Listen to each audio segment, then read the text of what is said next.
With our special guest this morning, it really means a lot more today than any other day for me. In the scripture gospel lesson today, we find Jesus at 12 years old, a mere child, is in the temple.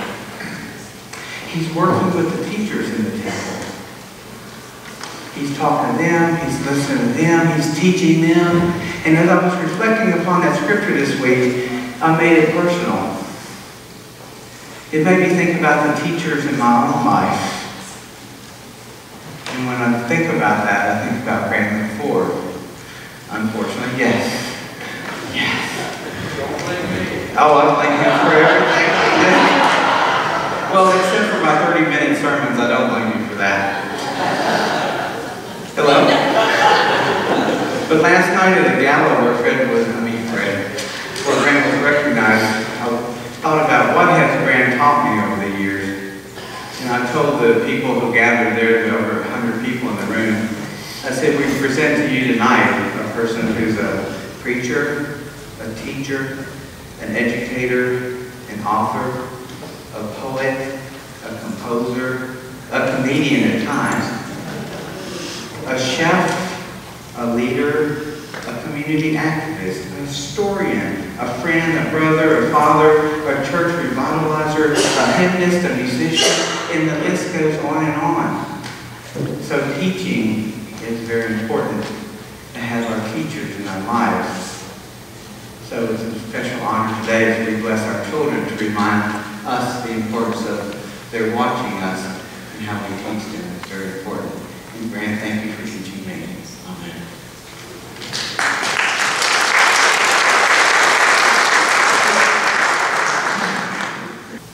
The first reading this morning is from the book of Isaiah. Listen, all of you, even you in distant lands and far-off islands. Even before I was born, the Eternal chose me and gave me a name, making my words as sharp as a sword, and hiding me in the shadow of the divine King. I'm like a polished arrow hidden in the quiver of the Almighty. The All-Knowing One said to me, "You are my servant, Israel. In and through you will I be honored." What was Christ doing in the carpenter's shop? Practicing. Though perfect, we read that he learned obedience. He increased in wisdom and in favor with God and man. Do not grudge the hand that is molding the still too shapeless image within you. It is growing more beautiful, though you see it not. Character grows in the stream of the world of life. That chiefly is where we are to learn love. Please stand for the reading of the gospel. The reading this morning comes from Luke chapter 2, verses 41 through 52. We find the boy Jesus at the temple. Every year his parents went to Jerusalem for the feast of the Passover. When he was 12 years old, they went up to the feast according to the custom. And after the feast was over, while his parents were returning home, the boy Jesus stood behind Jerusalem. But his parents were unaware of it. And thinking he was in their company, they traveled for a day. Then they began looking for him among their relatives and friends. And when they did not find him, they went back to Jerusalem to look for him. After 3 days, they found him in the temple courts, sitting among the teachers, listening to them and asking them questions. Everyone who heard him was amazed at his understanding and at his answers. When his parents saw him, they were astonished. His mother said to him, "Son, why have you treated us like this? Your father and I have been anxiously searching for you." "Why were you searching for me?" he asked. "Didn't you know I had to be in my father's house?" But they did not understand what he was saying to them. Then he went down to Nazareth with them and was obedient to them.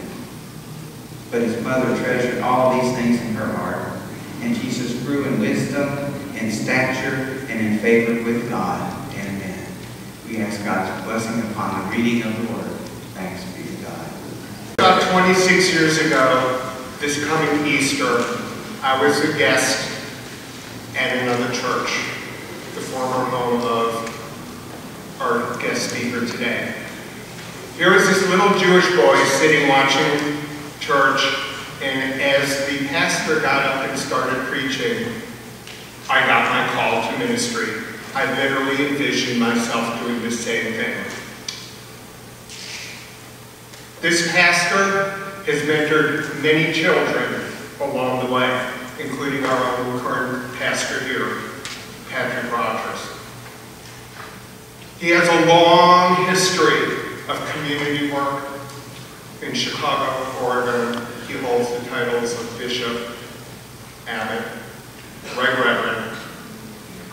Please join with me in giving a United Church of Christ Fort Lauderdale welcome to my mentor and a good friend of South Florida, Reverend Lynn.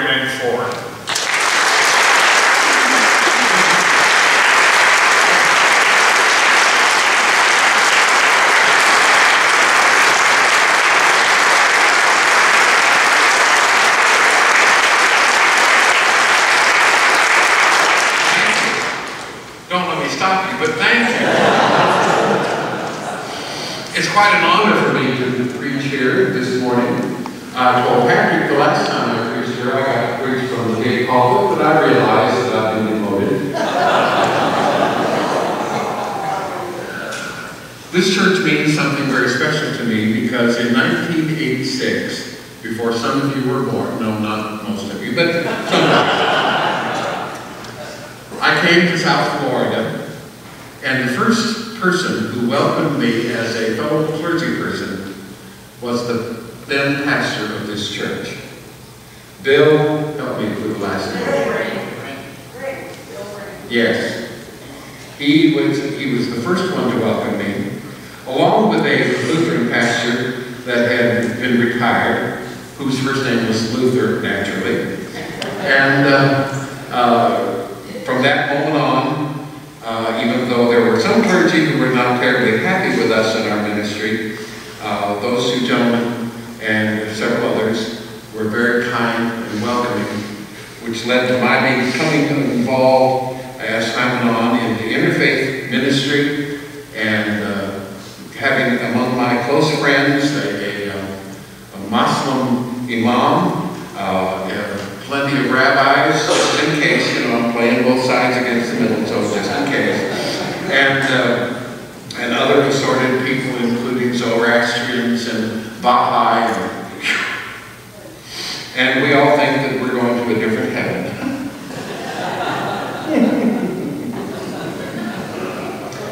Well, I can say so many nice things about Patrick, but he didn't pay me, so.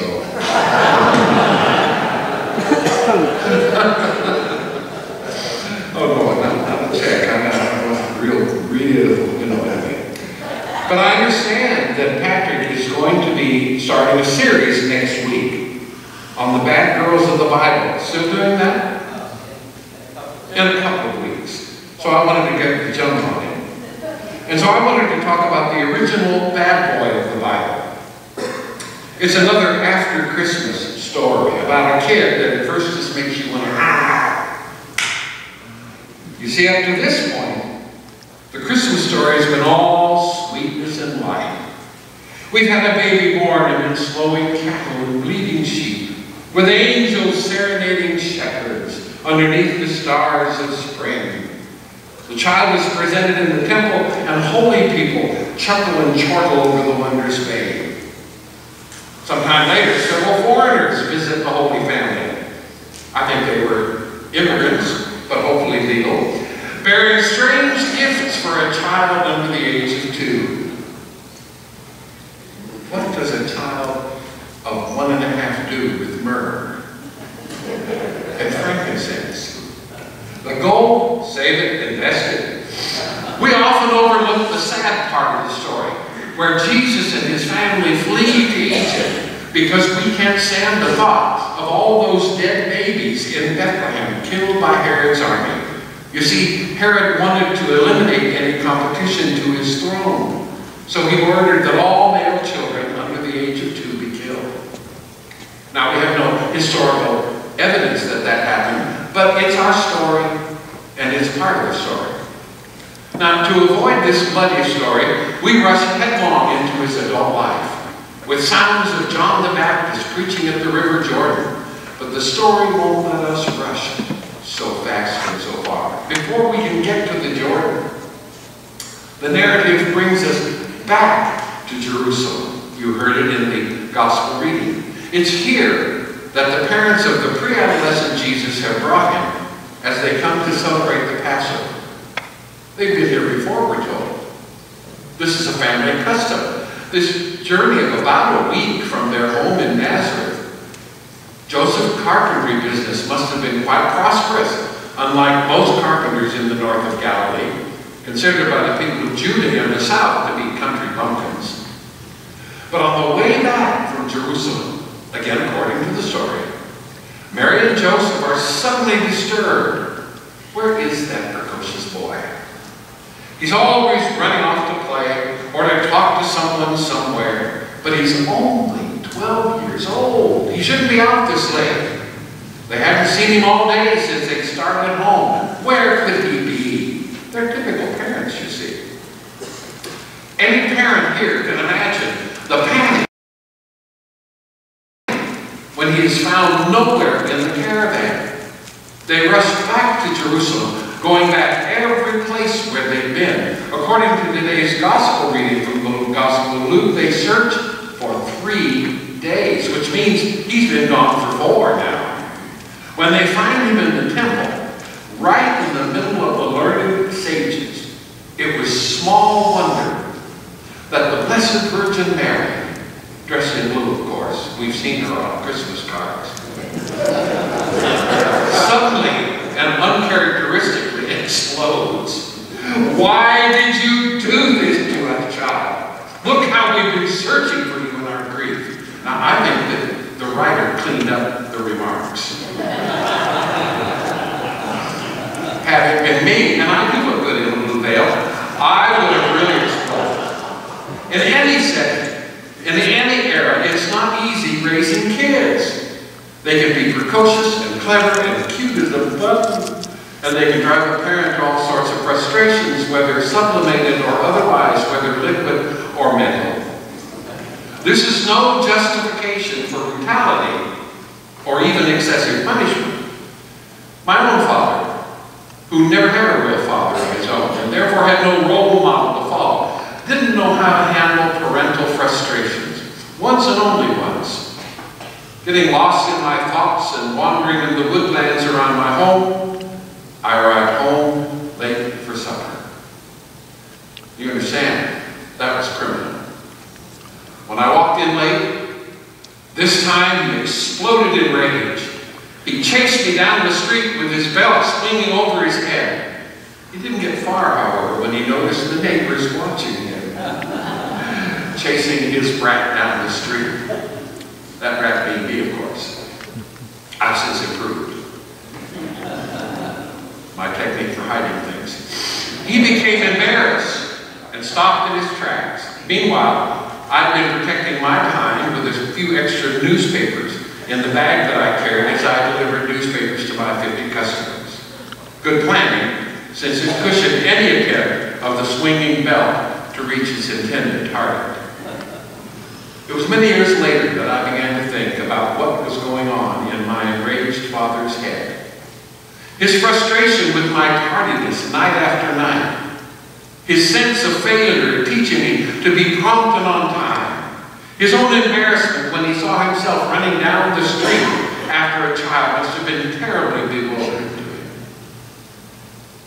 But I have my own thoughts. You see, the woods were alive with animals and real, ephemeral people lurking behind stumps of trees.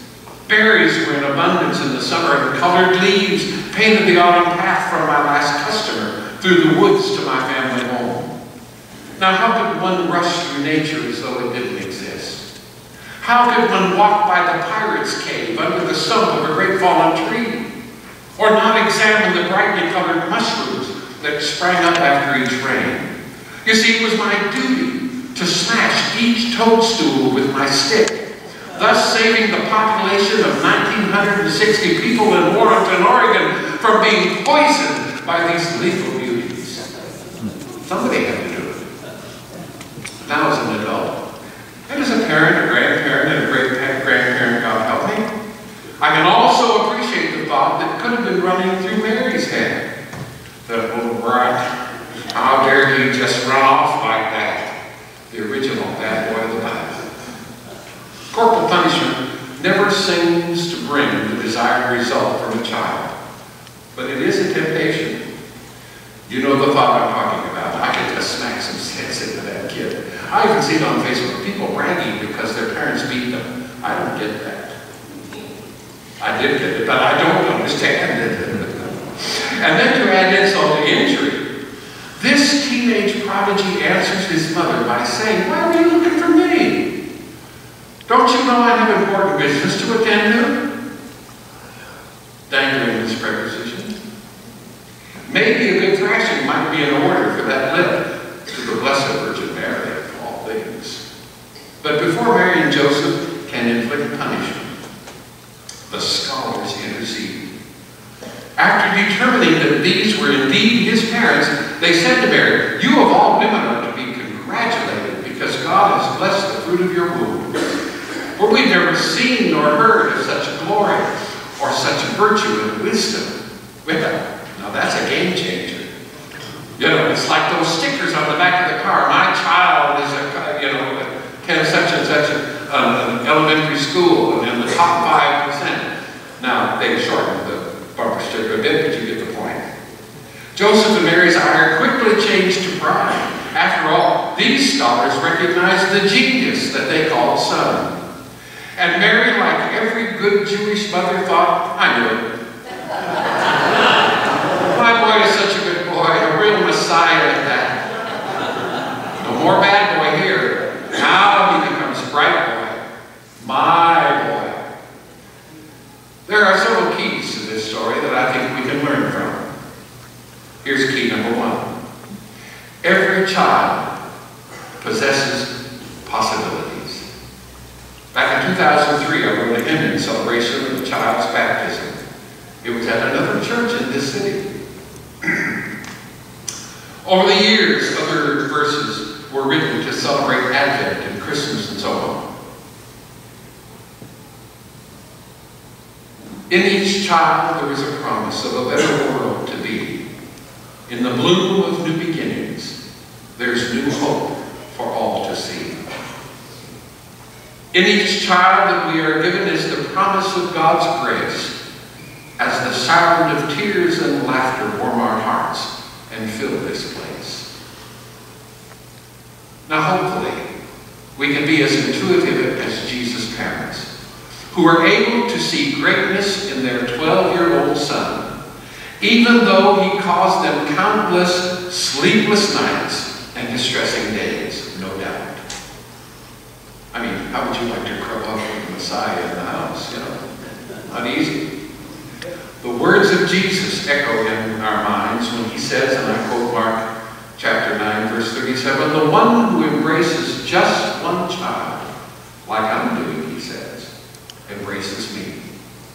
And the one who embraces me doesn't just open up to me, but embraces the one who sent me." In each child is our world's future. In each little head a dream. We must cherish God's potential, holding children in esteem. I hope that God, and I know that God will bless you as you minister to a new generation that's coming up and who will one day be sitting right where you are. Key number two. Jesus had a clear understanding, a clear sense of his own destiny, just as each of us can determine. You may be 12 like Jesus or a good deal older. Your life work may be behind you, or so you think. But God has a wonderful plan for each and every one of us, and it is never too late to discover our role and move in the divine design. Charles Handy, in his 1991 authorship of Age of Unreason, introduced the world to the wheel of learning. He divides this wheel into 4 parts: questions, theories, calls it a wheel because it's intended, as he says, and I quote, to go round and round. One set of questions duly answered and tested and reflected upon leads on to another. It is life's special treadmill. Step off and you ossify, becoming a bore to others.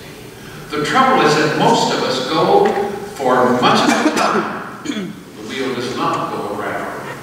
It gets stuck or blocked. Now over the years, and there are many of them, I have watched eager teenagers and young adults whose curiosity drove them to ask questions, to develop theories, and then to test those theories, and then rethink the whole process. But I have also watched people in their senior years who have successfully conducted their own lives using the same process over and over. They seem just as curious as a young boy or girl, learning new things, finding and developing their place in God's plan for him or her, and continuing to touch our lives as well. Joseph, and especially Mary, expected great things from their son. After all, we're told that they had each put up with visiting angels, strange Persian astrologers, a run to Egypt and back to save his little life. But it's doubtful that they could have ever imagined that he would become the quintessential teacher who would be known as the light of the world. No wonder his parents found him sitting among teachers. The Apostle Paul wrote to the Romans, telling them and us, don't become like the people of this world. Instead, change the way you think. Then you will always be able to determine what God really wants, what is good, pleasing, and perfect for you.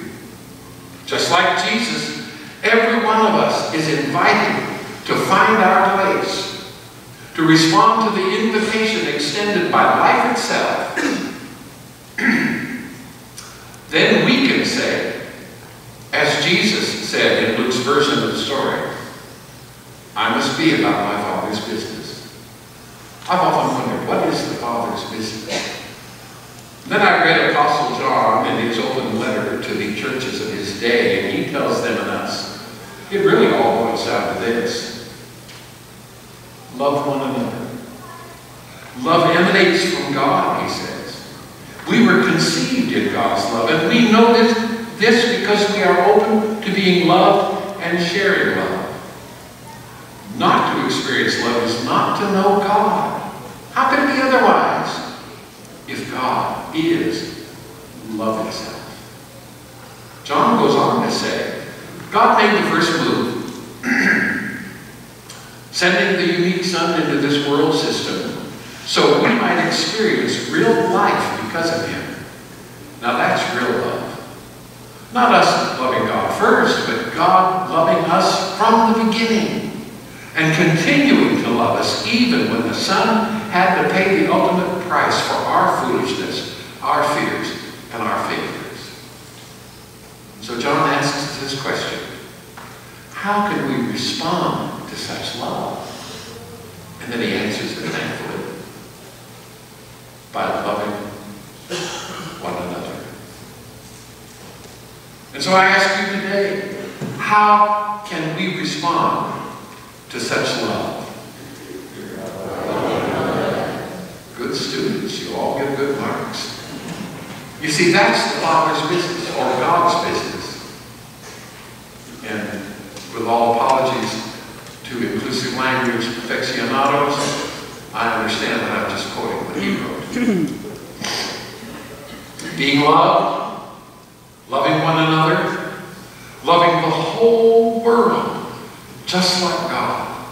Remember what Jesus said when he was talking to Nicodemus one midnight? He said, God so loved the world. You and I are called, every one of us. No matter what we're doing in life, no matter what our station is and our position in life, what we're doing in and out of the church, we are called to be about our Father's business. And that is to be love, to be the very essence of love, contrasting with the hate, the disturbing thoughts that filter across cable television, and all the other influences around us. We can be love. And in so doing, we fulfill the will of God for our lives and for this world. Join me in doing so. And that's the truth. Amen.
I hope you were touched today by God's love and grace while viewing our worship service, and we hope to see you in person one day. We at the United Church of Christ, Fort Lauderdale, are an open and affirming church that believes in equality for all. We have many ministries that reach out to the needs of those in our community, and there's always something here for everyone to be involved in. We believe that God is still speaking and that our ministry outreach can only continue its vital mission in bringing people to Christ through the support of people just like you. Please visit our website, uccftl.org, for more information about us, to submit a prayer request, or even donate to the church if you have been moved by the Spirit. You will help us in God's work in our ministry outreach. We look forward to hearing from you soon, and we hope to see you next week. May God's peace and love be with each and every one of you. And remember, God is still speaking.